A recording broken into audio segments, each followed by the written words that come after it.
Good afternoon and welcome to the FINTEL PLC Interim Results Investor Presentation. That's a recorded presentation. Investors will be in listen-only mode.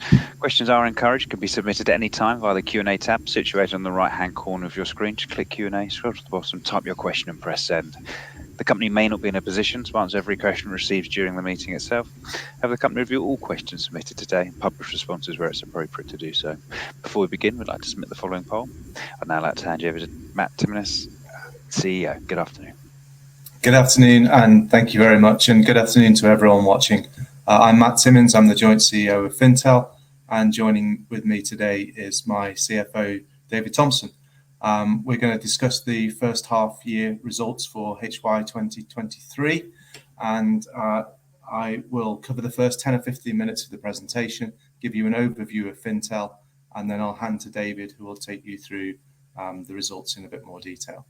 So first of all, for those of you who are less familiar with FINTEL, we operate right at the very centre of the UK retail financial services market.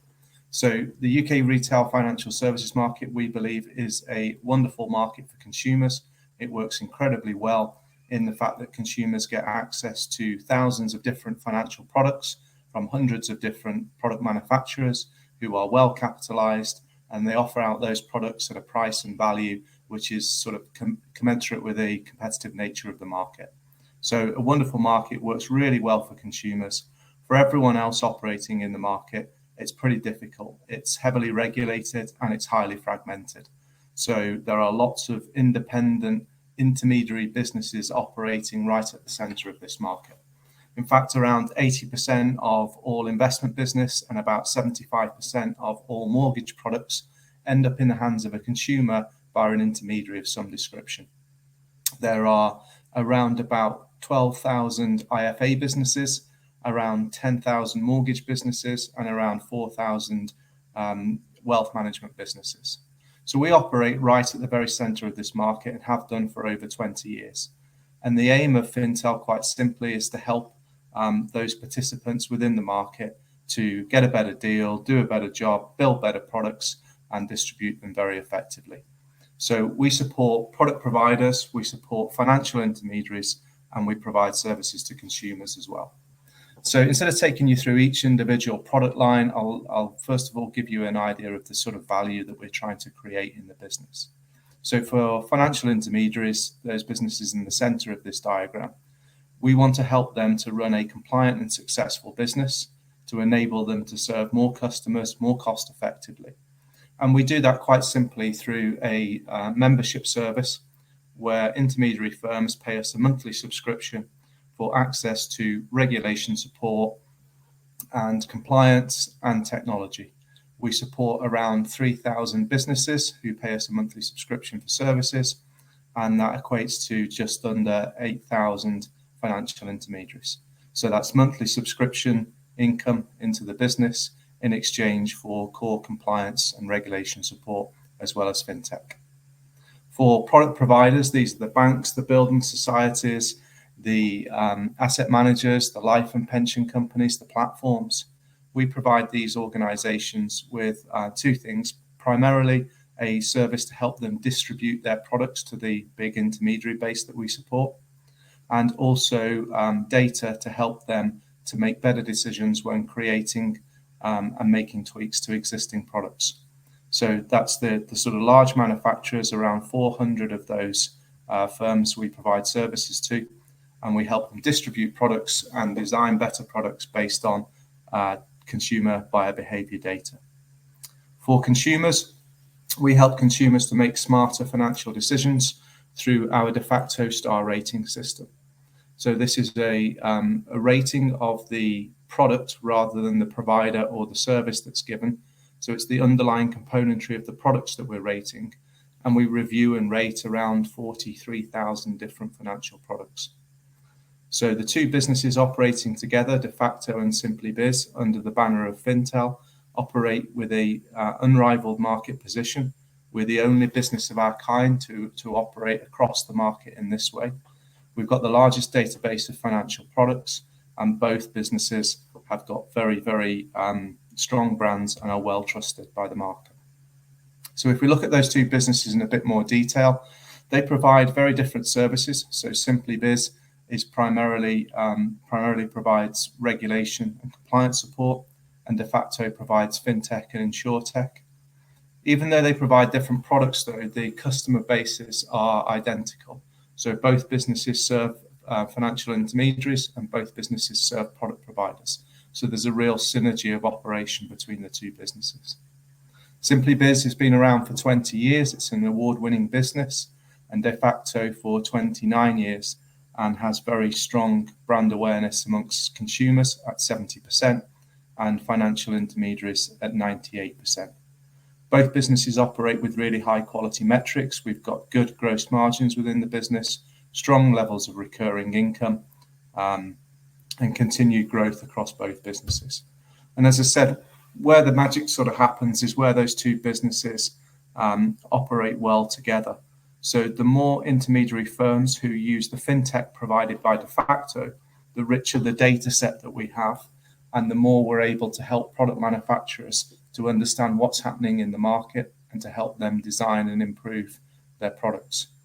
The more product providers who engage with us, the richer the data set that we have on their products, which enables us to help consumers. So there's a wonderful flywheel effect with the two businesses operating under the same company. To give you an idea of the sort of size and the scale and the reach of the business, De facto provides two different types of technology. One is insurtech, to help insurance companies to compare their products against those of their competitors, and the other is financial planning technology used by intermediaries.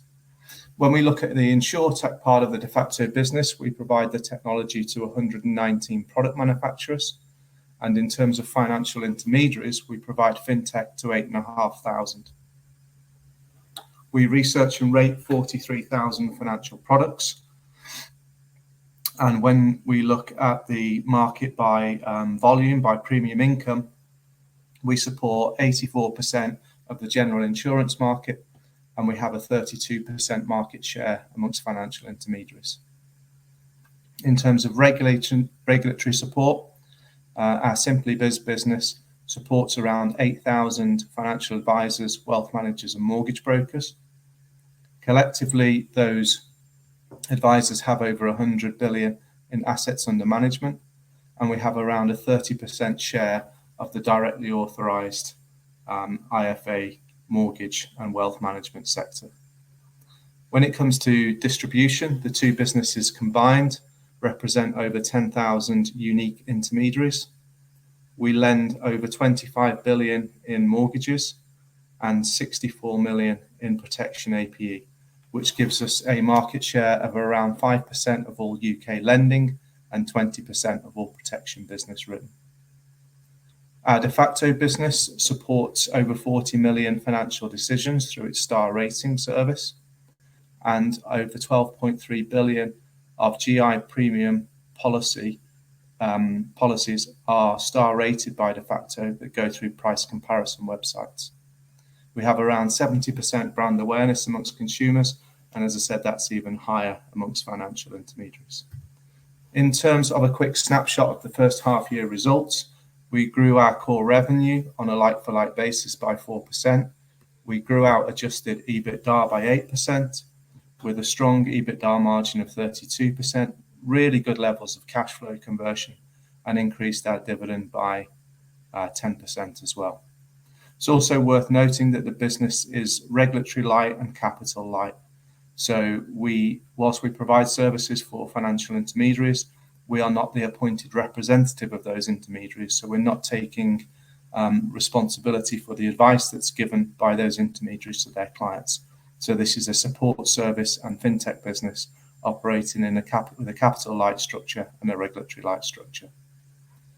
We converted around 80% of our revenue from product manufacturers to monthly recurring revenues on a 3-year contract. We developed new products should I say new modules for our De facto product, and we also acquired 2 businesses and 25% of another business during the first half of this year. As we look forward, we're well positioned for growth. We have almost 70% of our revenues now which come through on a recurring nature. These are SaaS and subscription revenues.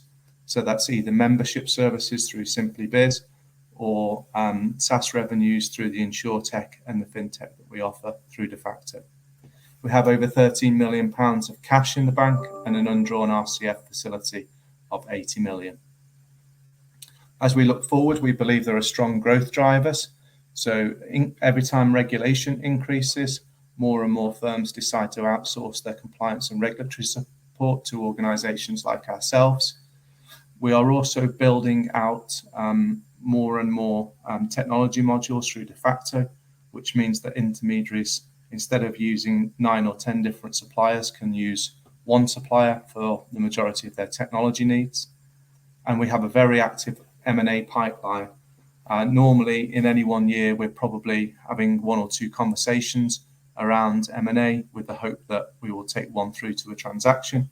And I think this year is the sort of busiest year we've ever had, in the fact that we are involved in 11 or 12 sort of meaningful conversations at the moment, with the view to taking 2, 3, 4 of those through to an ultimate transaction over the course of the next sort of 6 to 12 months. So a very busy time for us in terms of M&A.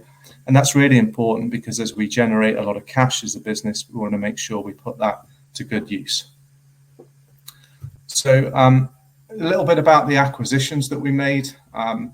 This year, we have, the first half of this year, we've acquired a business called MyCap. MyCap provides alternative investment research to thousands of intermediary firms. It's a great business. It's a market leader. It's got really good dynamics, and that business will continue to operate independently as well as integrate well into our De facto software. So MyCap's been an excellent acquisition for us in the first half of this year. We also acquired a business called Competent Advisor. And Competent Advisor provides a learning and development platform for intermediaries. So you can log on there and you can set tests for yourself or for other advisors within your practice and record the number of hours you clock up of CPD. So a really important acquisition for us. Again, that platform has got thousands of different subscribers. So both these businesses add to our SaaS and subscription mix. Both have a ready-made customer base. They are both profitable businesses. And they also add a sort of IP and competence that we didn't have before. So 2 great acquisitions.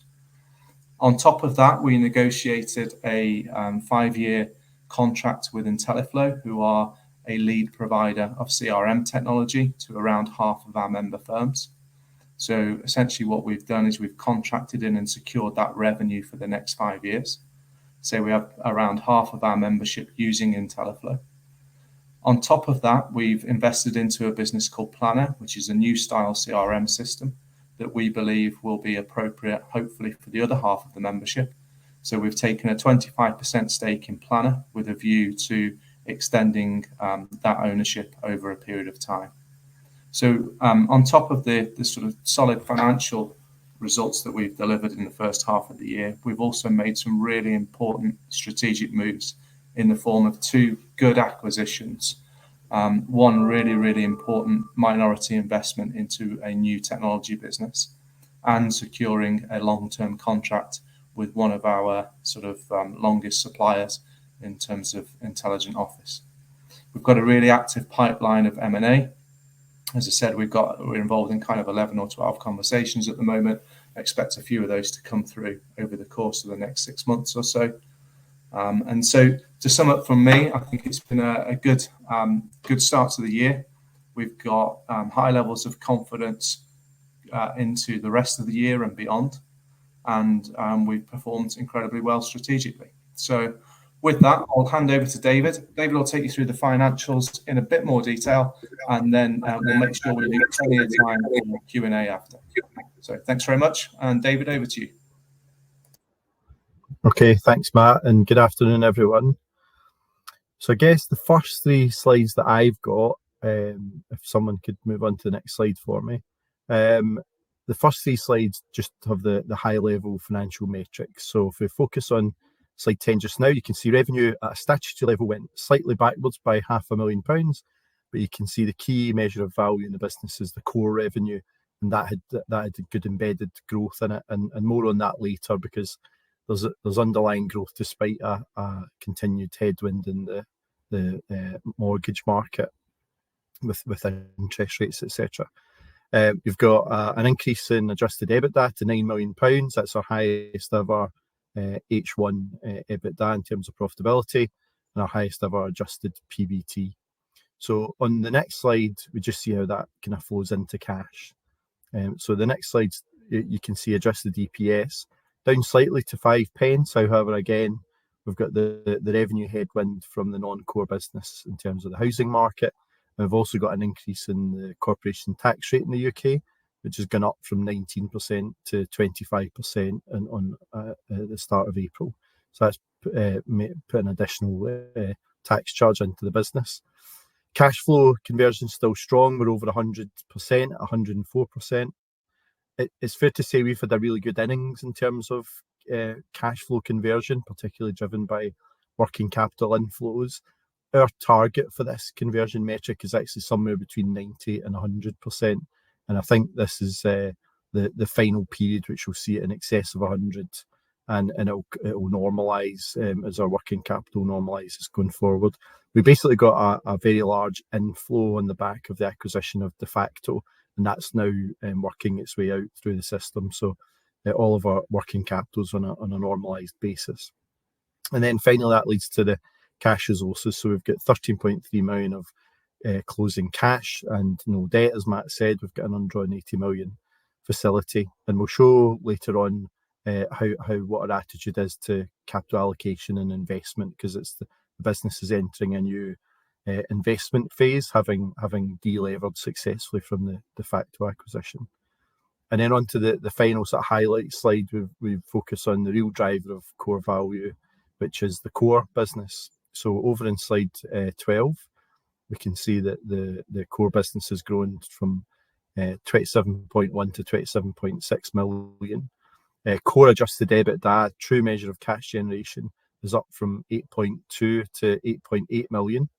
And another key measure of value of the business is the percentage of those revenues that are collected monthly by direct debit. So the great visibility over our cash flow, and that's through our SaaS and subscription type revenues. And that's mainly membership fees paid for by IFA firms, and the monthly license fees we get for our software. And that's now 68% of the core business as a whole. So, despite a headwind of the housing market, the 9 different areas of revenue that we generate supporting the whole board of retail financial services shows we've got resilience in our model. So and we can still have underlying growth despite those couple of headwinds. So over in the next slide, we'll look at the core business in terms of the revenue stack. So you can see that top grey section there, 4.1 million. That's the non-core property surveying business. Again, that's clearly been affected by the housing market. We call that non-core because it's not as scalable as the core advice, support, compliance, assistance, and software business. Property surveying evaluations are a very people-intensive business, and you have a number of different employed surveyors attending physical properties to give a value. So it's got a completely different profitability profile, and it's nowhere near as scalable. So we deem that non-core, and it's the subject of divestment at a point in the future when the market comes back to us. Still a good business, still profitable, but as I say, you'll see later on in terms of the relative profit margin why it just doesn't quite sit with the rest of the business.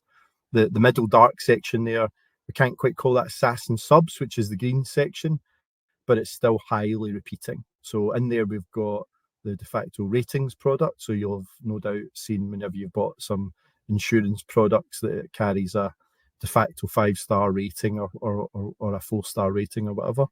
And that's the general insurers pay us an annual vintage fee. So it's highly repeating, but we can't quite convert it into a longer term subscription because of its very nature. It's time bound to 1 calendar year. And they have to refresh the marketing every year, which again provides a good level of return business. And then the best driver of value is 18.8 million growth in SaaS and subs. And again, that's largely driven by good progress in our software sales. And our revenue bridge in the bottom right hand corner there just shows you how the different parts have fared across the business, and the most growth is in the highest area of driver of value in the business. So over on the next slide, we extend that across the core P&L, and you can see 3 periods on periods. We've got just consistent growth across all metrics of the core business. If you focus on core EBITDA, you can see good growth there. And as all good issuers should do, on the right-hand side, we provide a reconciliation back to statutory numbers. It's always the way, if you use an alternative performance measure or a part of your business to extol the virtues of a particular part of it, you've always got to reconcile it back to the numbers, and that's what we do on the right-hand side.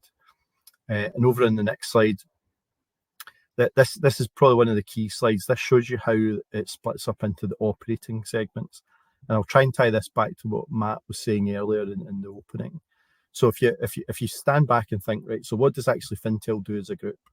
In the first left-hand segment of intermediary services, if you think of that as 3,000 IFA firms paying us a monthly membership fee for a core level of service, and they can also take additional services from us, additional file reviews, compliance visits, and the like.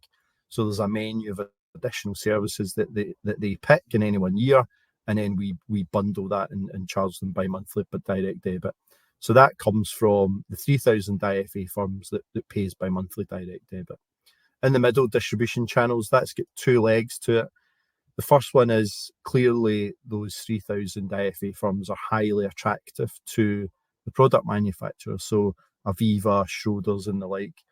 So instead of them sort of having a disparate network of sales advisors visiting a number of IFA firms during any one day a week, what we do is we get, say, 100 of those IFAs into a hotel room. We give them CPD, they get a chance to network and grow their business, and that's all good. But the other piece here is that the Schroders and Aviva can come along and stand on stage and have a half-hour slot to promote their own products. So that route to market is highly targetable. They know who's in the room. We give them the data on what AUM they typically control. Do they use tax wrappers, etc.? So the product manufacturers can target their sales effort to a high degree of accuracy, and they pay us about £5 million a year for that privilege.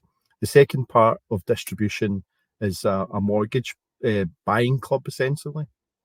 So we've got over 1,000 mortgage brokers that are members of Simply Biz, and we clubbed them together and went to the lenders, and we've got one of the biggest buying clubs, basically. So about 25 billion over the last 12 months of lending, and it's just over 5% market share. And the revenue model there's slightly different.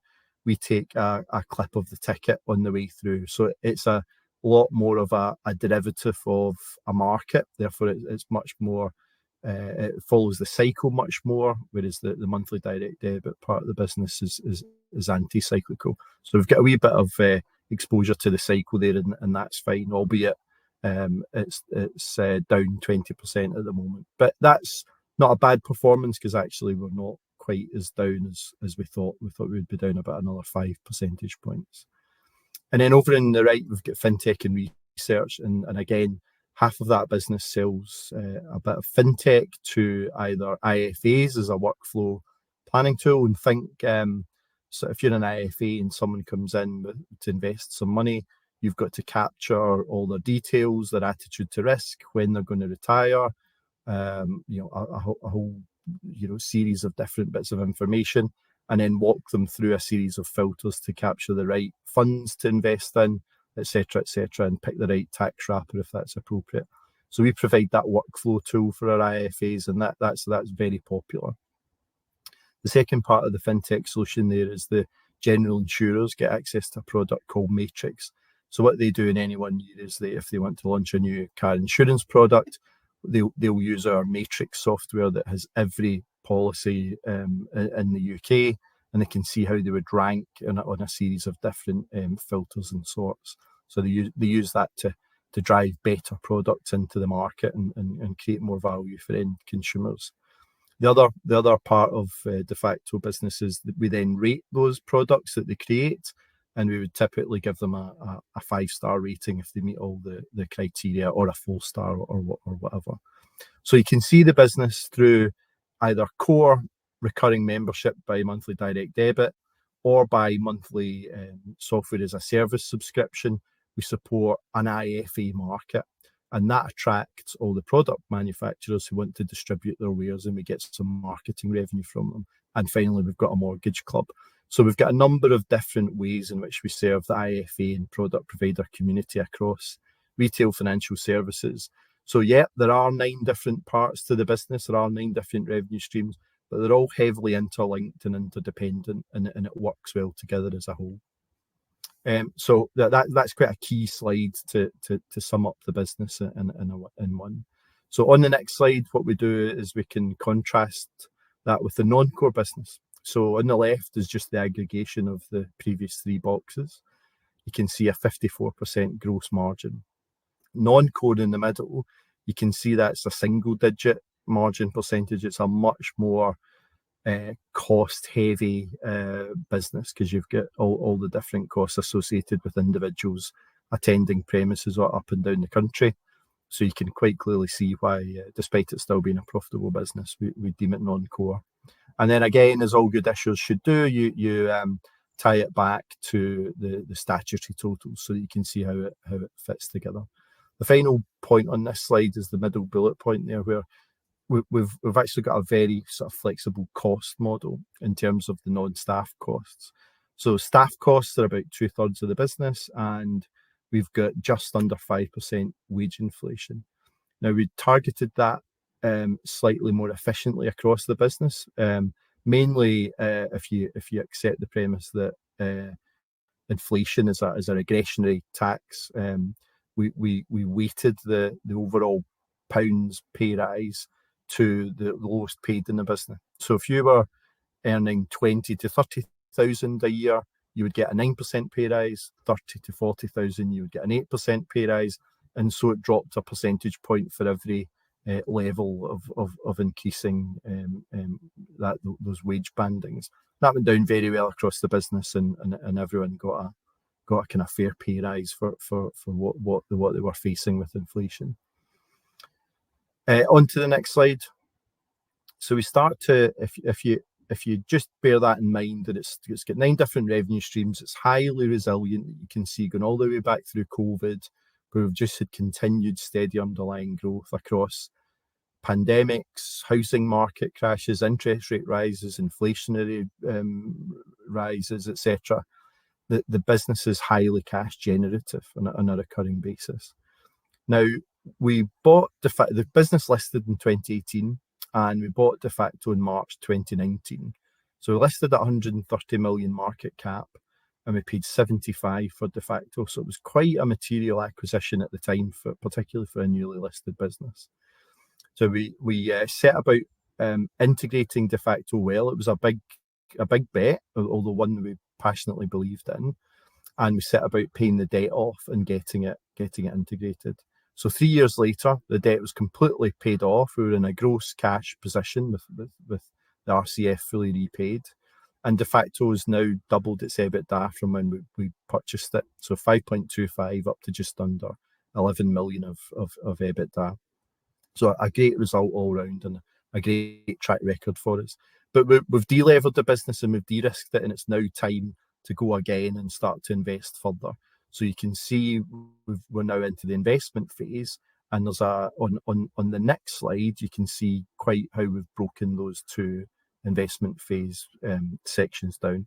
So we started the period at 12.8 million of cash, and we ended at 13.3.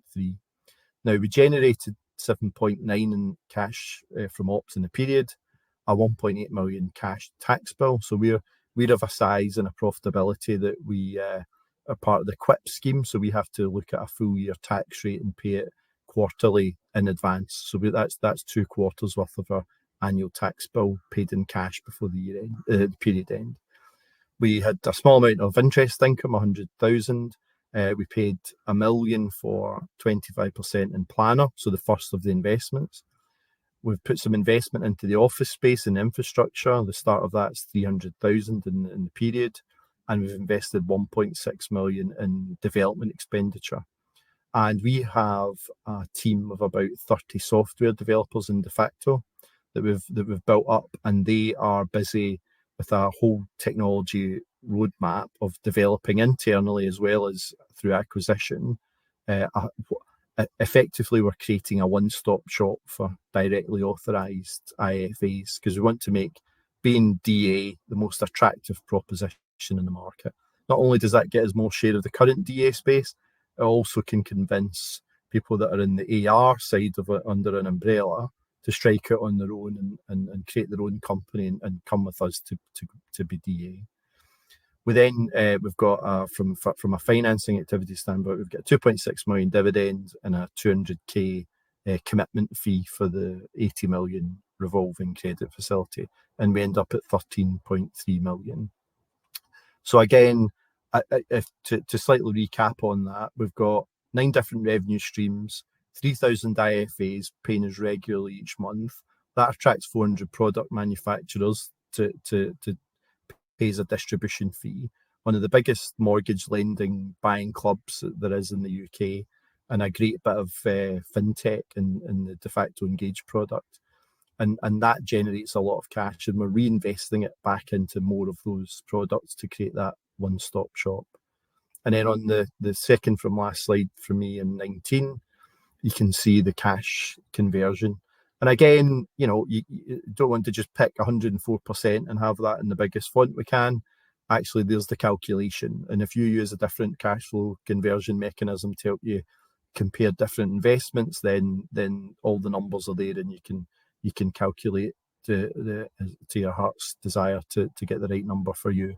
But essentially, you can see that operating cash conversion, net changes in working capital, 0.9 last year is now 0.4, and that's as the aforementioned returning to a normalised state. But you'll see net capitalisation, which is investment, is up 0.7 to 1.9. You can see in the bottom right-hand corner there the progression over the last 3 6-month periods as to how we're investing. As we delevered the business, de facto debt was fully paid off. It's time to open the taps again and invest more for growth. You can see there that we're going to spend 3.5 million per annum in the medium term, and that's about 8 to 9 million over the next 3 years in the de facto business alone. And then on the final slide from me, it's just a summary really. So we've got, again, another robust financial performance, thanks again to the diversity across all parts of retail financial services, hedging against a downturn in the mortgage market, increasing revenue quality in the core business now, 68% of the business is SaaS and subscription type. Strong cash generation, as we've seen.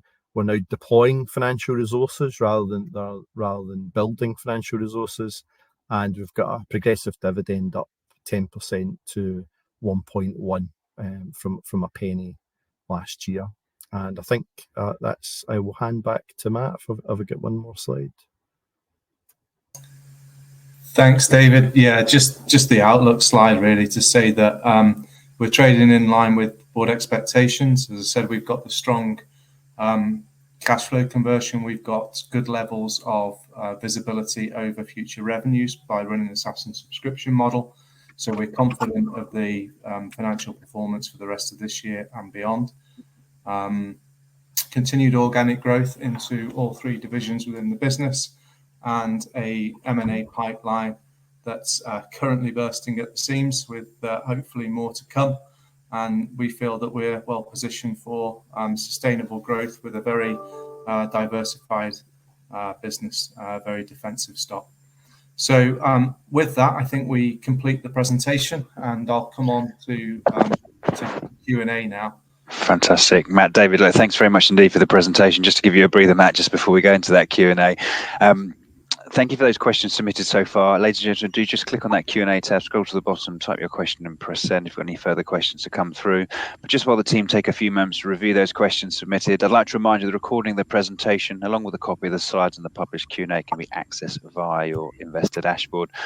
Matt, David, as you can see, we have had a number of questions that have come through today's presentation, and thank you to all the investors who submitted those. If I could just ask you to start at the top, Matt, just read out the question and give your response where appropriate to do so, and I'll pick up from you at the end. Yeah, absolutely. Thank you. So the first question I've got on my screen is from Simon, and Simon asks, what's missing in the product set that you can upsell to your network? Are there any de facto style opportunities out there, and would debt be attractive to do deals even at higher rates? So I think that sounds like three questions in one, Simon. Thanks for that. So missing product set that we can sell. That does change and it evolves depending upon the regulation. One of the big missing product sets was the CRM software, which we invested into Planner. There is another part of the product set which is missing when it comes to InsurTech. So at the moment, we sell a piece of technology that compares products by features. And what we don't have as part of that product set is pricing data, is economic data, is claims history, weather data, that kind of stuff that can really help general insurance businesses to make sound decisions. And that information is provided by other companies. And we are currently going through a project to look at providing that all in one from de facto, which we think will add more revenue to our existing customer base by taking more products. When it comes to our intermediaries, I think the honest answer to that is that we have access to the breadth of products they need. What we need to concentrate on now is the penetration of that. We haven't been too good in the past at identifying who needs what. We've taken a more blanket approach to cross-sell and upsell. And again, we've made a big investment into the business with a new CRM system, an ERP system that's coming live in April next year. One of the primary reasons we've done that is to give us better MI on what our customers are buying elsewhere and what we can provide them with out of our own kit bag. So I think that's the first part of the question answered. Are there any de facto style opportunities out there? We continue to be very alive to large M&A opportunities. At this moment in time, the pipeline is smaller with more bolt-on style type acquisitions that we're looking at. However, if we could find another de facto business, we absolutely would. I mean, we paid 74.3 million for that business. In less than 4 years, we've doubled the profitability of it and paid down all the debt. So, it looks to us like a very good acquisition. And if we could do another one, we would. So we stay alive to that. And then the last part of your question asks about debt being attractive to do deals even at higher rates. I think that's a question to look at on a deal by deal basis. So at the moment, we've got enough cash to cover the acquisitions that we've made and enough cash to do some bolt-ons. But if we get to a position where we need, let's say 50, 60, 70 million of cash, then we'd have to look at a combination of the debt and equity structure. David, do you want to add anything on to that point? No, I think that's absolutely right. I mean, the margin in the facility is 150 basis points at 1 turn of leverage and below. So, and if we look at an 80 million facility, we certainly keep our options open for a big acquisition, which we referred to in the first part of the question, or the second part of the question. But if you look at programmatic M&A we've got on the go just now, we'll comfortably be able to acquire 3 or 4 businesses and stay under 1 turn of leverage, and that obviously controls exposure to higher interest rates over time. But we do look at it constantly, and it's on a case by case basis. Thanks, David. And then there's a question from Matthew, and again it's a 2-part question. So the first part I will answer because it's really easy, and then I'll pass to David for the more complex part of the question. So, are you surprised the share price has not been better post de-gearing? Yes, absolutely. I'm surprised that the share price isn't better, full stop. I mean, the de facto business that we we've acquired. As I say, we paid 74.3 million for that business. We've doubled the profitability. You know, the fact that we're still trading at around £2 a share, or slightly below and slightly above, is an absolute mystery to me. Yeah, a real disappointment with that. The second part of the question is, will you look to carry out buybacks or look to dividends at a meaningful yield? I'll hand to David to give you a better answer to that question. Sure thing. So the current answer is it's on the back burner in terms of buybacks or dividend growth. And certainly, if you look back in time, the share price was down at approaching 160 per share.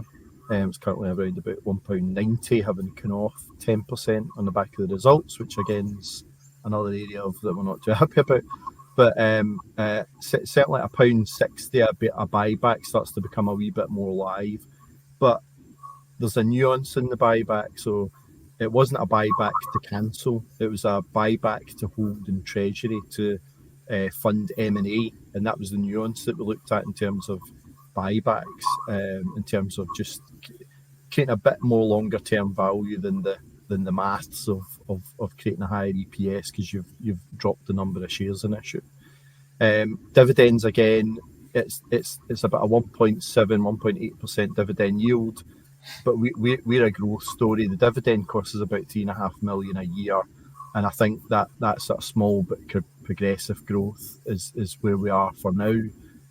We've also considered specials, one-offs, etc. I think the business has got a capacity in terms of its coverage for north of 10 pence per share per annum, but that's a kind of more of an ex-growth story, and we still strongly believe that there's a lot of growth to come here. So we're keeping our powder dry, particularly with cost of debt increasing to where it was 9 months ago, that we'll hold our nerve and go for continued growth just now. Thanks, David. Another question from Matthew. He says, I think you said there was 12,000 IFAs and you have 3,000 on the platform. What do the others use and how hard is it to switch out? Yeah, so there are sort of around 12,000 financial advice businesses. About half of those operate under someone else's umbrella. So they are what's called appointed representatives, and therefore they trade almost like self-employed advisors on behalf of a principal business. So they would be advisors of businesses like Openwork or Quilter and those kind of people. So about half of that 12,000, 6,000 businesses are ARs. The other half are in our sweet spot. They're directly authorized firms. Of that, we support around 2,000 IFA businesses. And so the other sort of circa 4,000 will buy in services from one of our competitors. They will buy in services from the likes of Paradigm, which is a business owned by Tatton, Bancall, a business owned by Aviva, 360, owned by Aberdeen, Apricity, or True Potential. So they will be the kind of businesses that we compete with, and that's where the rest of the market is. Is it hard to switch out? No, it's relatively straightforward. What is difficult is when your host support service company provides you with a number of software systems. They are harder to switch out than the kind of regulatory support, if you like. So that's why we are investing heavily into making sure not only do we support intermediaries with compliance and regulatory support, but we're also interwoven into their business fabric through the provision of technology services. So hopefully that answers that one, Matthew. And we've got about 15 minutes left, so happy to take any further questions. We should give it a few moments to see any further questions come in there, Matt, and then if not, we'll just ask you just for a few closing comments. And as I say, any further questions that do come through, we can pick up post event if that is the case. Okay.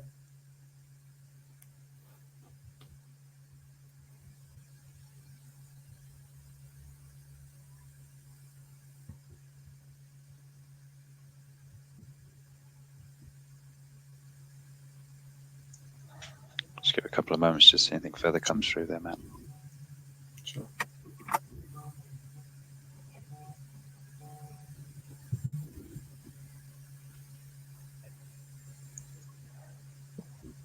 Okay, I've got no further questions from attendees, and thank you for those who already submitted your question. Matt, I just asked you just for a few closing comments, if I may. Yeah, absolutely. So thank you, first of all, to everyone for watching. I know this isn't necessarily the simplest business to understand. We do have lots of different revenue lines, as David said, kind of 9 real key revenue lines in the business. And we do quite a lot of things, which makes it a relatively complex stock to understand. So, but on the flip side to that, it's a very defensive business. We've got strong levels of recurring revenue coming through, almost 70% now on SaaS and subscription revenues. And the balance of the revenues, whilst they can't be mechanically called SaaS and subscriptions, is repeating income from the same customers buying the same stuff from us year in, year out. And they have been doing that for 10, 15 years or more.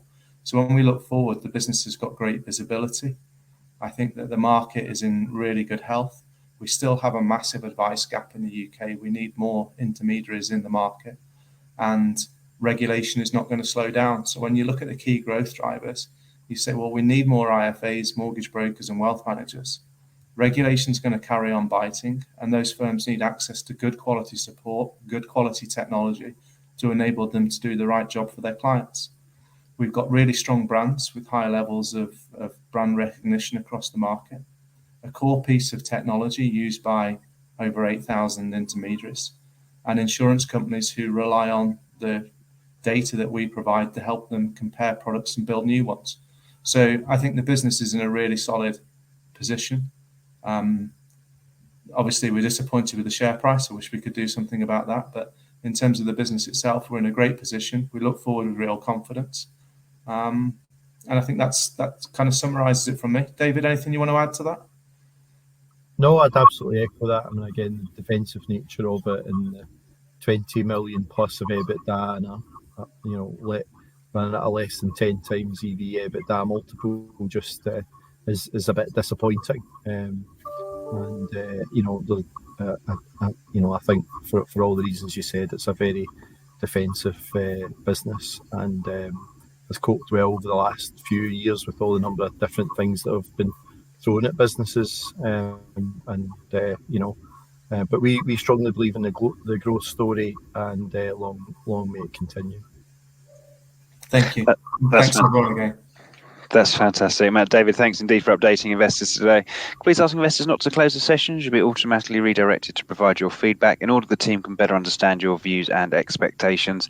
This will only take a few moments to complete, and they'd be greatly valued by the company. On behalf of the management team of FINTEL PLC, we'd like to thank you for attending today's presentation, and good afternoon to you all. Thanks, Paul.